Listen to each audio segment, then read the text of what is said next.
Hey, everybody, you're listening to Big Blend Radio. And of course, you know us, Nancy Reed and Lisa Smith, the crazy mother-daughter travel team and publishers of Big Blend magazines. Check it all out at bigblendmagazines.com.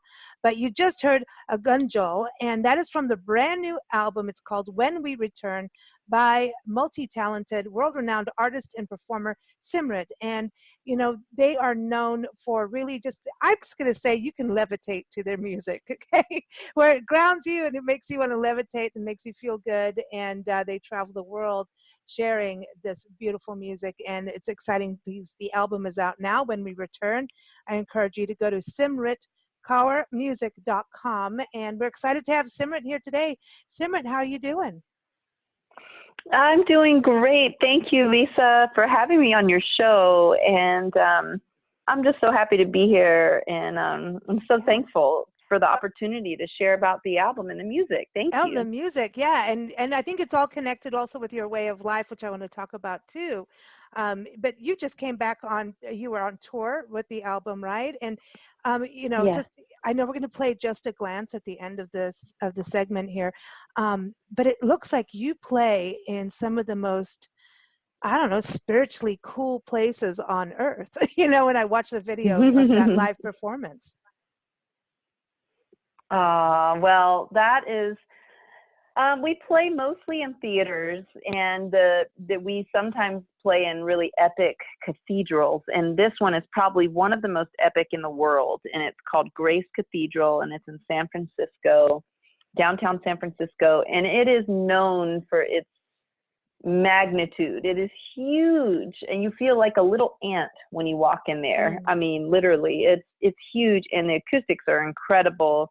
I mean, of course, it's very reverberant, so it's a very live sound, and we really enjoyed playing there. Yeah. You know, and I want to go to a gunjol because this is interesting because this is a language, right? This is, tell us about the language that you're singing in because it's not words that we are always going to be familiar with.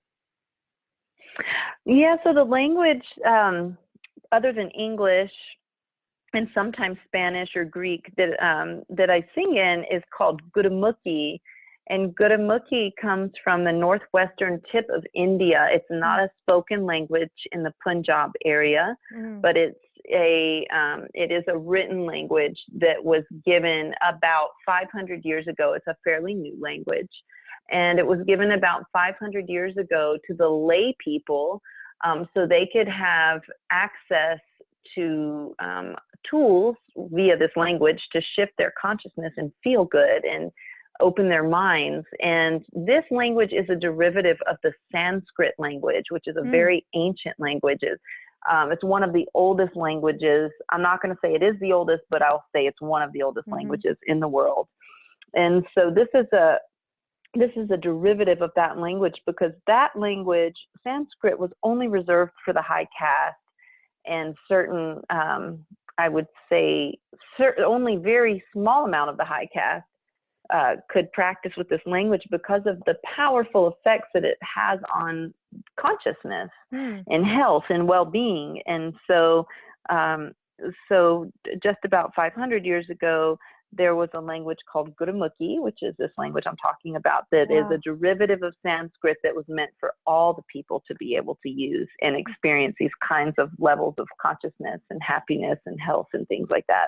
It's crazy, right? That the way that we move our tongue and our mouth and the way that we stimulate certain meridian points has an effect on the way we feel. I'm so glad you said that because I've talked about this on shows before. Like sometimes you hear music and I think it goes, I remember getting this album once and it very much world music, but some songs I just couldn't, deal with. And I was talking to a spiritual teacher and she was like, well, it's going against your chakras, man. I'm like, I know, because some things don't align, or maybe it's working out your chakras or something. But with your music, I feel like it's, I don't know, it's like an energy flows from the ground on through up. And that's how it feels when I listen. And so there's no, anti-chakra stuff going on, but I feel like it is interesting about the languages. It's interesting about the rhythms that you have. I grew up in Kenya and South Africa and little parts of Mexico, all over the place.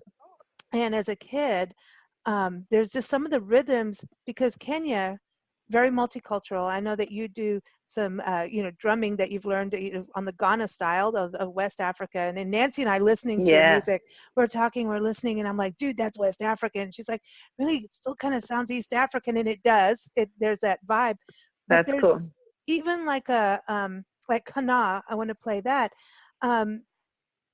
There's just I don't know, it almost reminds me of cattle herding time, and there's a rhythm with the cattle, and I don't know how to explain this and make sense to people, but there's a rhythm of the bells, there's a rhythm of the animals, there's a rhythm of, I don't know, but it's in there, and I feel like dirt, like I'm in dirt with that. Sounds weird to people too, but that's a grounding energy, and I think we need that in this world right now. It's like grounding and uplifting at the same time with your music. Yeah, I know exactly what you mean, totally, about and relating things to like things that are really like relating music to really tangible things in life. Like I totally get what you're saying. It's like very visceral, and I totally understand.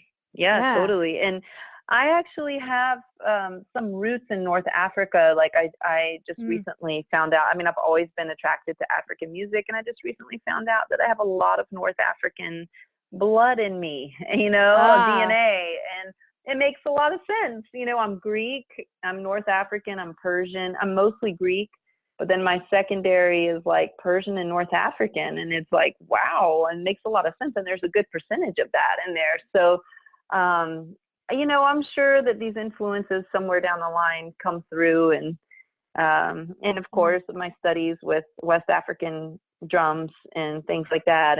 And a lot of it too, we also have one of our bandmates, Salif, has been studying for 20 years in West Africa and Mali, with the kora, with a very, old lineage of kora players, the Jabate family.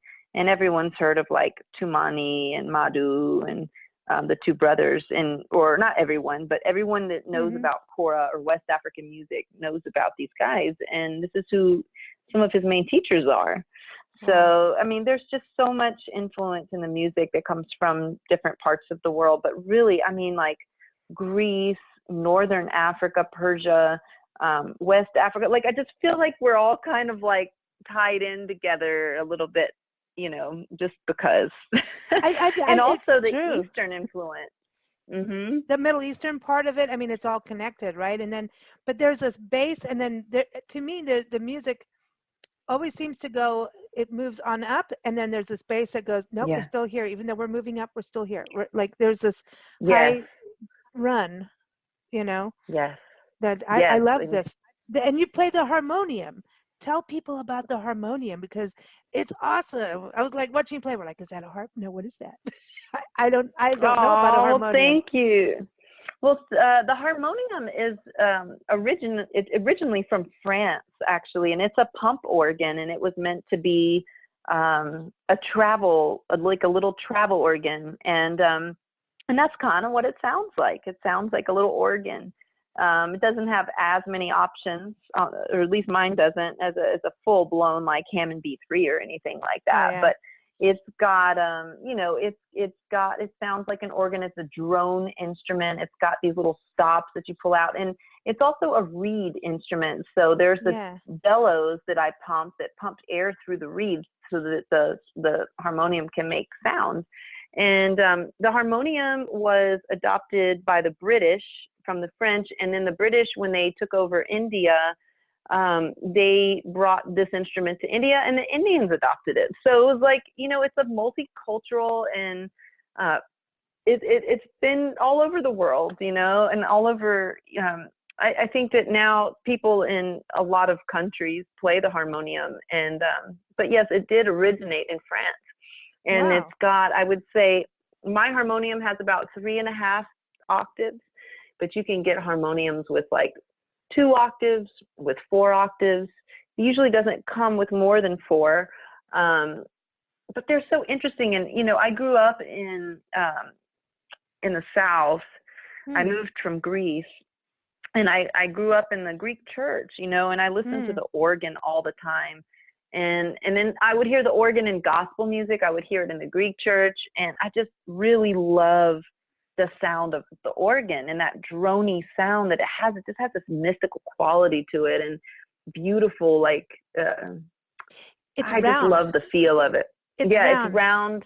It's open. It's like, it's round, and it's like, and it's really smooth. Like there's a smoothness to it, and I love that. I love like that warm, smooth, drony sound. And so I grew up playing piano as well, and so the harmonium, I just gravitated towards it once I heard it one time, and I haven't been able to put it down ever since. It's about really 20 cool. years. It's cool. Nancy and I both used to teach organs music. We used to teach people to play organs, and but more on the not on the old school style, but they were like the old Wurlitzers and things. And the Wurlitzers, we were in music stores when we first came back to this country for a brief stint. Then we had to like reopen our magazine, when we got back here after South Africa. And the Wurlitzers, and this was crazy, in the store that we worked in teaching and all of that, would pick up police sirens and ambulance sirens and things. It's crazy. That's when you talk about that openness. There was like something that happened with the, that whole, it's crazy. And you see some of those major organs in cathedrals, like those really big old, pipes. It's like, you can't even, I don't know, there's, I don't know, there's something really powerful about organs and going back in history that I love as well. I do want to ask you the album title, When We Return, because that's what I said. To me, I feel at home. Listening to this album, I'm home. I feel right back at home. I feel very good. because I'm always in a different place. But that made me feel like That's took me back to awesome. my childhood, and it being out in the bush and all of that kind of stuff, and yes, herding cattle. But what God, it's awesome. yeah, it's kind of crazy. But when we return, tell us about that. Well, it's a multifaceted meaning, it has many meanings, and I think it means different things to different people. For me, Mm, it's really deep. It means so many things. It's hard to say one thing. I don't want to just be like, well, it means this, because that's not the full meaning of it. Like, right. for me, it's just like, I don't know if you've seen the cover of the album, Oh, but the yeah. cover of the album is like a faceless figure, Yeah. and the face is like what is filling the face up is the cosmos. Mm, And I just feel, like when we return to our roots, and what our roots are not just like, okay, well, I'm Greek and North African and Persian, like all this stuff, but like my roots, like from like when I was a kid, I had an experience of like infinity, basically, of like beyond the beyond, like the cosmos, God, whatever you want to call it. And that has never left me. I've always had a strong connection with that energy and that intuition, and that real mm-hmm. cosmic energy that's just like there for us always. And I felt that sometime in my life, like, not that I ever forgot about that or got away from it, but that my relationship with it just was a little bit altered at one point in my life. And, it wasn't like it wasn't like bad or good. It just was different. And then just recently, I would say like the past 2 years of my life, I felt like, wow, this is how I felt when I was a kid. Not like how I felt like being like a kid and the things I did when I was a kid, but the connection I have with myself and the feeling of authenticity and just being genuine to who I really am. This is the same way I felt when I was a kid. Like, and Oh, I just, wow. it could be like that. It could be when we return after we live our lives on this earth this time around, or whatever Yeah. when we return to whoever thinks wherever they're gonna return to. It could be like 1,000 different Yeah. meanings. It could be when we return to, it could be like when we return to whatever, We're gonna go home. We're gonna go home. yeah, we're going to go home. And that could be like in our minds and our In our hearts. soul. It could be like a physical Yeah. place. Yeah, it could be in our soul, whatever that means to you.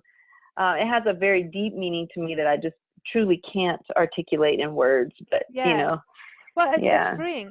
That's what I was saying. To me, it took me home. Like literally took me home. It's very freeing, and it reminded me like I could smell the earth and the dirt, and it just that is freedom to me. Is when you are out in nature, Yes. right? Nature is like to me the Yes. mother, and Yes. it's the mother of all. And there's something about that with your music too. Do you ever like to play outdoors with your? Oh yeah, definitely. Like if we ever have a chance to play like amphitheaters and Mm, stuff, yeah, for sure. It's mm, always nice to play outside or to have a view if we're inside of something outside, even if we're in a theater and there's just like, we were just playing in Santa Fe last week, mm. and the ceiling was like the sky, and they had like stars as lights. And so like the light was coming from the stars in the ceiling, and it looked like we were outside underneath the stars when we were playing and when the lights were all out, and you could see these stars twinkling. I'm like, yeah, even that is amazing, to be able to have some kind of like, resemblance of nature, feeling of that, because like, I feel like I go to that place when I'm singing anyways, or like I'm going out into the cosmos, like I'm going out into space, Mm-hmm. or maybe I'm, but it feel like there's definitely a rich feeling of nature in the music, for sure, without having to have quote unquote nature sounds in it. You know what I Yeah, mean? yeah, yeah. Oh, Like yeah, you it's just natural. feel it. Yeah. Yeah. Yeah, Yeah. that you're right. It's about levitating, man. I'm telling you. That's what I was just saying. Yeah. I used to I do blues music and stuff years ago, and I worked with a drummer, Willie Kellogg of Flying Burrito Brothers, and people, he did all kinds of crazy stuff, and he'd like get me to listen. He's like, "Come on, you got to listen to Sufi music and everything." I was like, "Yeah, kind of." Listened to that when I Yeah, was a kid. yeah. My friends were so, we were really, in different cultures, and so those rhythms and everything, we would get into that. And he was like, this is levitating music, man. We can be transcendental. We can be cosmic, man. It's cosmic. And you don't need anything. You can get up there. If you've got the right rhythm, you're Yeah. going to float up, man. And that's what I was listening to your music. I went, man, she's levitation music. Yeah, for real. I know what you mean because that's how I feel when I'm playing the music. I think that's why we as a band really love playing the music together because we do that together naturally. It just happens organically and really fast. Yeah. So I think that's why our chemistry is so great together. And we just really enjoy that feeling. We enjoy that feeling. It's a natural Yeah. trip out. I dig it. I dig it. So Yeah. kana. So at the bell at the beginning, right? It's like Yeah. call to meditation. I remember like at times Mm. learning to meditate, be like ding, ding, ding. It's like almost part of hypnosis. Like, okay, you're gonna go get centered now. Tell us about kana because I want to play that for everybody because that goes into some Middle Eastern vibes too. Yes, definitely. Well, Kana, the language of Kana is an offshoot of my ancient Greek heritage, and it's not a written language. I developed the language myself Right on. from reading some ancient Greek texts and things like that, and was feeling really inspired. And the music itself is just it just reminds me of like antiquity or something. Like I can't even like the melody and the rhythm of it that just like streamed through me one night, and I was like, oh my god, and I just played it for the band, and then everyone came with their different sounds, of course, like so many props to my bandmates because I just love what we do together, and it creates something so unique when we all bring our abilities and our our sensibilities together, and things like that. So, but yeah, that melody and that rhythm just came through, and it was like haunting me, and it wouldn't stop. So finally, I was like, aha, okay, everybody, here's this rhythm, here's this melody. Let's do something with this, and we did, and we brought it together, and I had the words already as well. I had the arrangement of the song, and it just came together, and my bandmates really, really liked it, and we're like, we really want to develop it and put this on the album. And so we did, and I thought like, wow, that's really cool because that's the only song we have on the album in general, like in our catalog. That's like this song is very unique to what we do. So it's really fun to play something like that. So let's play it now for everybody. Here it is, Kana. And again, you can take a listen, but you can go to the website, simritkaurmusic.com. Did I pronounce that correct? I've got all You these. did, yes. All right. Simrit Kaur, yeah. And that's Kaur, everyone, music.com. And the album, When We Return, is out now, but take a listen to Kana right now.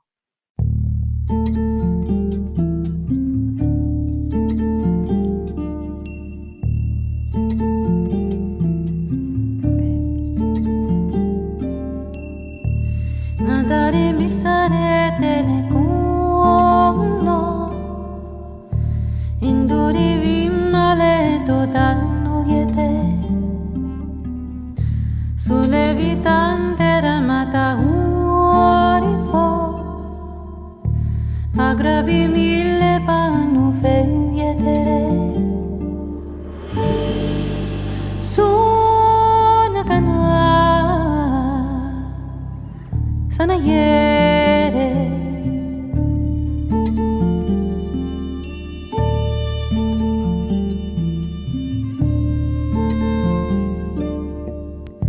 Nagale na sokera mita Darata osova salutu meye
ieri.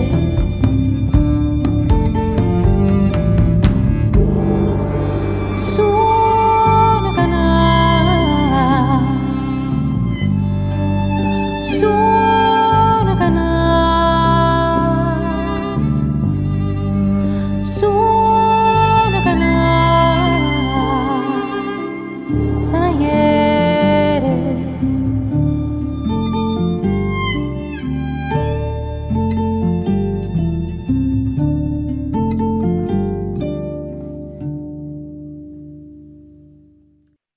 Hey, everybody, again, you're listening to Big Blend Radio, and we're sitting with Simrit, and you just heard her song Kana, which is off of the album When We Return. It is out now. It's brand new. You can go to simritkaurmusic.com, K-A-U-R. It's, well, I should say S-I-M-R-I-T, simritkaurmusic.com. And, you know, I wanted to touch base with you, Simrit, on the headdress. Okay, so, like, seriously, that is so... there's talk about, we were talking about, you know, antiquities and ancient, like that to me represent, it's almost very to me it's like there's definitely Greek and almost I would say Hindu in some ways to me. And I look at right, some of, you know, there's just Native American, it's like it's very and then like Madonna, like, you know, like lady, like not Madonna the singer, but just that I don't know. It seems like the power of woman and nature throughout history around the world. Wow, that's really beautiful. Yeah, I mean, really just a few years ago, I started to produce the headdresses and wear them.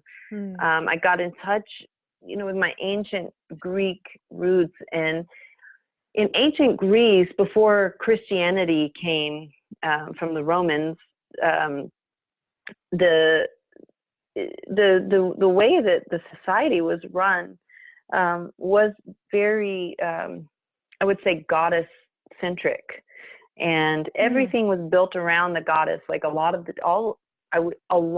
majority of the temples are goddess temples. The Parthenon was built for the goddess Athena as her temple, as a reverence to her. And I have probably, gosh, a half a dozen to maybe, I have more than that. I have almost a dozen different headdresses. Wow. At this point. So There's cool. about half a dozen that I actually wear. There's some that I now are just being saved that I don't wear anymore. But it really started because I was really wanting to just feel like, embody like my ancient roots in that way. So there is this culture in Crete, which is an island that's very close to Egypt, and it's between Greece and Egypt. You know, Greece is really close to North Africa anyways, but Crete is like the doorway from Greece to Africa and the doorway from Africa to Greece and the rest of Europe from Africa. So a lot of trade happened in Crete. But there is an ancient civilization called Atlantis that we've all heard about.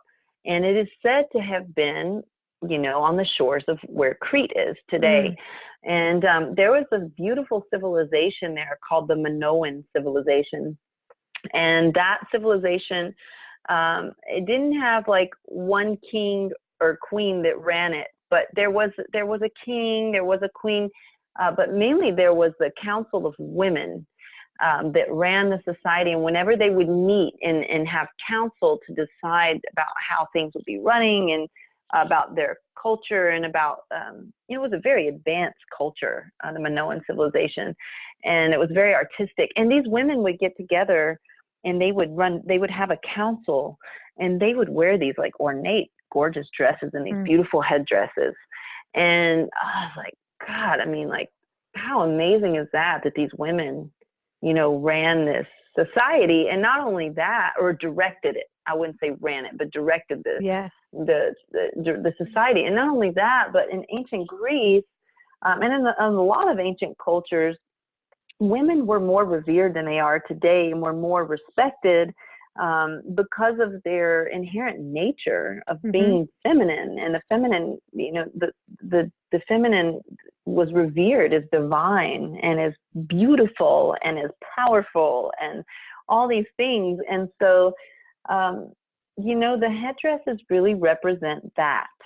You know, Yeah. they represent the power and beauty of the feminine. Yeah. Not that the masculine isn't beautiful, because it is, and not that it's not just as important, because it is, but there's something, you know, I felt so inspired by my roots when I was reading, you know, and studying about my heritage and how it was thousands of years ago, and how these societies were, and how peaceful and artistic they were. I was like, gosh, this sounds amazing. And they had running water, and they had like a toilet system, and That's almost this like the was anywhere Romans. from, You know how the yes, Romans like build themselves that way? You know, it's kind of similar in a way. yes, Wow. yes. So, Wow. but this culture, the Minoan civilization, is dated back to at least 5,000 years ago, maybe more. That they can't date before that. But there's a lot of, you know, you can read like different books and different online sites, and there's so much information out there. But I would say, with everything I've read, it would be between 5,000 and 7,000 years ago that Wow. this society existed. Wow. And but also, you know, in ancient Greece, you know, just when you look at pictures of the goddess Athena, she had different headdresses for different kind of states of being or whatever, you know. So there was the goddess of war, there was the goddess of wisdom, there was the goddess of love, and all of these different things. And it's so feminine, right? Even the goddess of war, there's something so feminine about that. So that's where the headdresses came from. You know, But they were it's very inspired consciousness. by that. I think it's kind of Yes, part of consciousness. Like, you know, that's why I was talking about the, you know, the ding ding of the bell at the beginning. You know, I was yes, just like, there's this, it's like, it's a focus. Like I'm putting my party hat on, or I'm putting my war hat on. I'm putting this hat yes, on. And I look at yes, like England and the, you know, the Mary Queen of Scots and all of them in Scotland. I mean, here they are yes, with those headdresses. They must have, yes, you know, gotten that. I know that they had the whole Roman Empire that was over there at one time too, but like they've got to have taken it from there at some point to have these headdresses. But then my roots in Africa, where the women, I mean, they, it was different tribes did different things. Like the Maasai tribe, the women shaved their heads, the men that's had long right. braided, Yes, right? And they're like, no, we don't do this. yes, But it was all different. And then some, like the women were outlandish, you know. It all yes, depended. Like in the Zulu tribe, they wear these massive things on their heads, you know. Maybe it's because they're also carrying water. You know, they did all kinds of things, right. but it is for different ceremonies and different things. So it's interesting when we now think about princesses and their crowns. It's almost Oh like yeah, we've kind of, it's I want the headdress. Okay.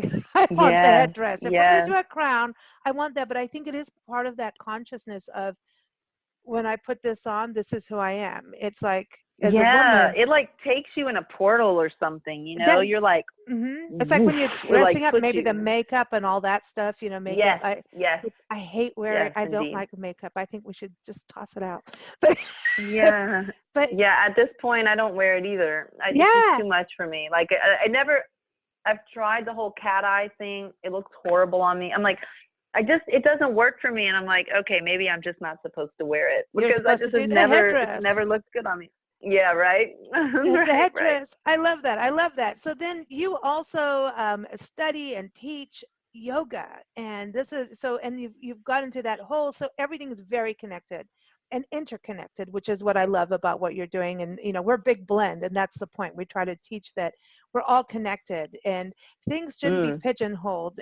Even in music, you know, it's not just yes, world music. It's not just, you know, new age music. It's not, it's yes, a little bit of everything, and stop pigeonholing it just for marketing purposes, you know, that we do have yes. to Thank you. market and do things. You know, we have business and sustainability in that level, but there is we're all interconnected. So it seems that what you're doing is also, I think, teaching us to breathe. Mm, wow, that's really cool. Yeah. That's cool, because if everyone breathed better and everyone breathed more, then we would be a lot healthier in our bodies and minds. That's just a fact, you know. Like the more oxygen that we get, and the more that we can control our breath too, like the more consciousness we have around breath. And it's not even like let's try to be spiritual or new agey, because like I'm totally not a new agey style person. I'm so not into that, you No, know. I heard you like Led Zeppelin, so you're cool. And you have a Oh headdress. yeah, I'm If you like, have a headdress, you're yeah. you're it, dude. Yeah. You Oh, know? well, thank you. No, but I'm like the one of the furthest people from like all the woo woo, like, Yeah.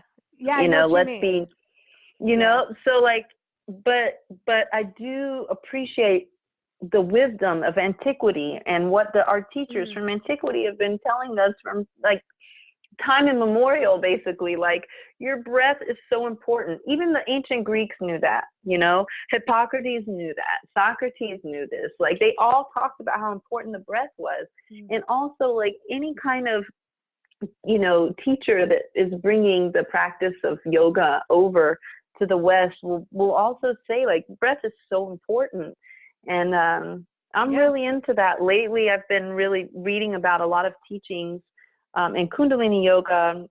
My teacher, Yogi Bhajan, who gave me my name, Simrit, actually, he talks a lot about the breath and how important it is for the blood chemistry and for the brain chemistry and all this kind of stuff. And I just want to share this one really simple, and this is so simple. He says, if every 30 minutes you can remember to take 3 long, deep breaths from the navel area, like where your belly comes out when you breathe in, and then you breathe out and it goes back in.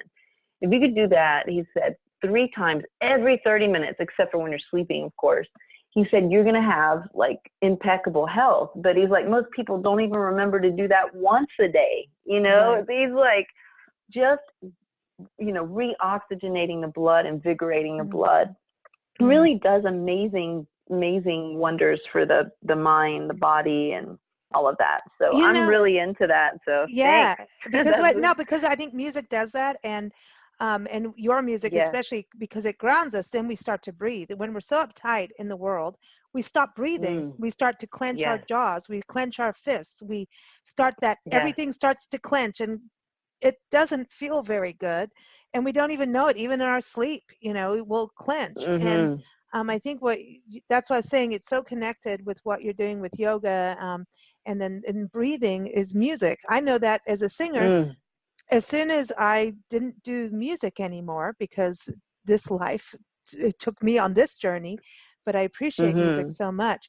I wasn't singing anymore, and I started to become unhealthy, and I learned it was because of the breathing. Because Wow. how did suddenly a little bit of asthma here and there, you know, and I realized you're not breathing like you used to breathe to sing. Wow. So Yes, it's all and if you connected. want to sing, you have to breathe. You Yeah, have have to to. breathe effectively if you want to sing and you want to hit those high notes. Oh my God, like you Yeah. can't have the flexibility and range and breath control if you're not breathing. Like, you have to breathe, You and have it's to breathe. Yeah. you have to breathe to sing. And people don't realize, like, I'm so insatiably hungry after the concerts because Oh, it's I like bet. a constant. It's like 2.5 hours of like fully breathing constantly, like, you know, after It's a a couple of muscle. words or a phrase. It is such a muscle. Yes. And then you're like, and we're tripping out, man. We're going up. We're levitating. Yeah. You know, I need Yeah. And the food after breathing helps to levitation. do that. That's Breathing right. helps And you levitate. it That's totally does. Like, I'm telling you, like, it does, like, get you high. I mean, if you want to feel high and you don't want to come down from things and have to rely on drugs and stuff, work with your yeah. breath. Like, Yeah, it's exactly. like it's a real thing. It's for real, you know. Yeah. For real. Don't drop acid, just breathe.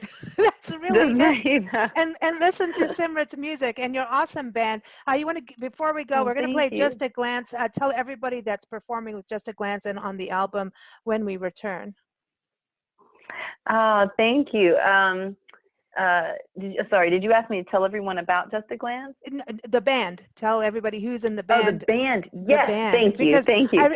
who was performing in there and in the video, so everyone's going to see the live performance, but who was also in the recording When We Return. I Yeah. always want to give a shout out to everyone behind it, you know, behind making Yes, all of this yes. amazing music. Well, I will tell you, first and foremost, my band is not behind the scenes. They are my band. Like, we're a band together. So who you see in the video is who is on that recording.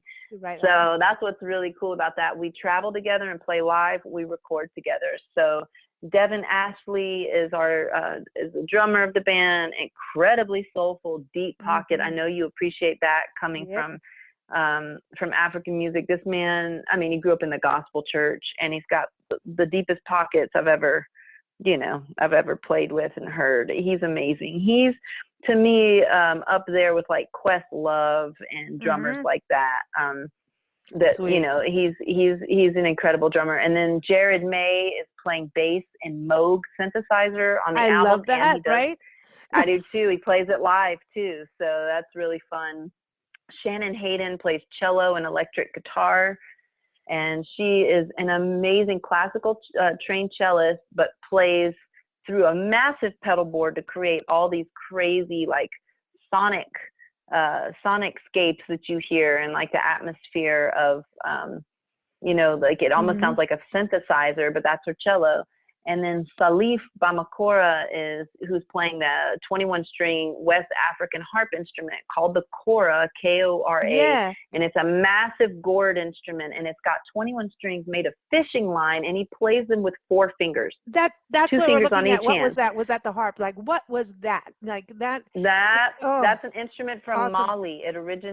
Mali, West Africa, and his teachers are all from Mali. So he's been studying that for 20 years now. So we're really, an eclectic band, with like all and sensibilities that we all bring. There's nothing like it out there, unique. Actually. Like, yeah. It's so unique. It's like, wow, there's like, you hear a little Radiohead in it, but wow, you hear West African in it. Oh, but it's wow, like, it's ethnic like and prog. It's ethnic and prog rock, like had a baby, Yes, totally. It's like wild. Like people call it, like on Wikipedia, I think it's called like neo psychedelic world beat and like dark wave or like ethereal wave or something like that. And ethereal wave and dark wave is like Cocteau Twins, Dead Can Dance, stuff like that, like The Cure, that kind of stuff. I'm like, wow. So like there is like, I guess like all of that kind of comes through, but it's not any of it, but it is all of it. You know what I mean? It's levitation.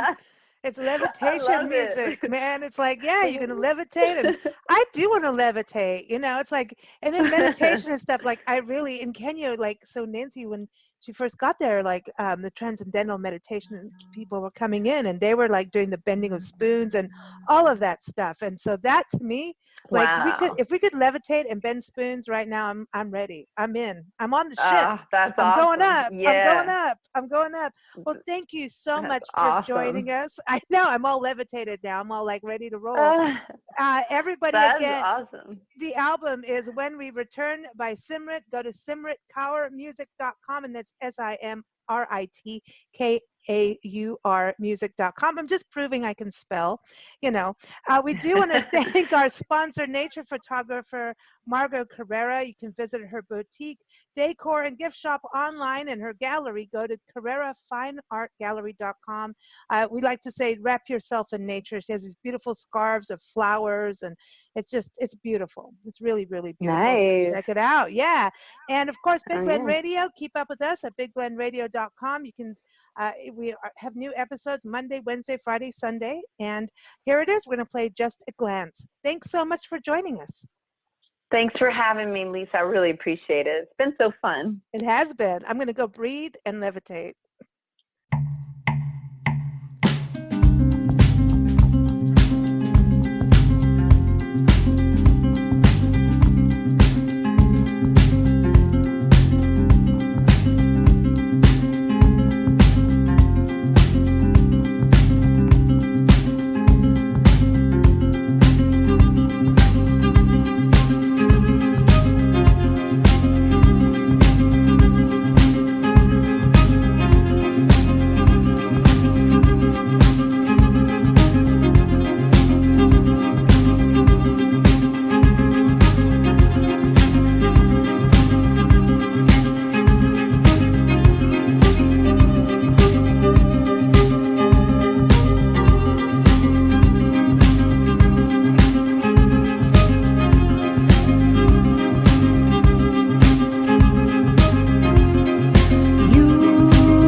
wine of love.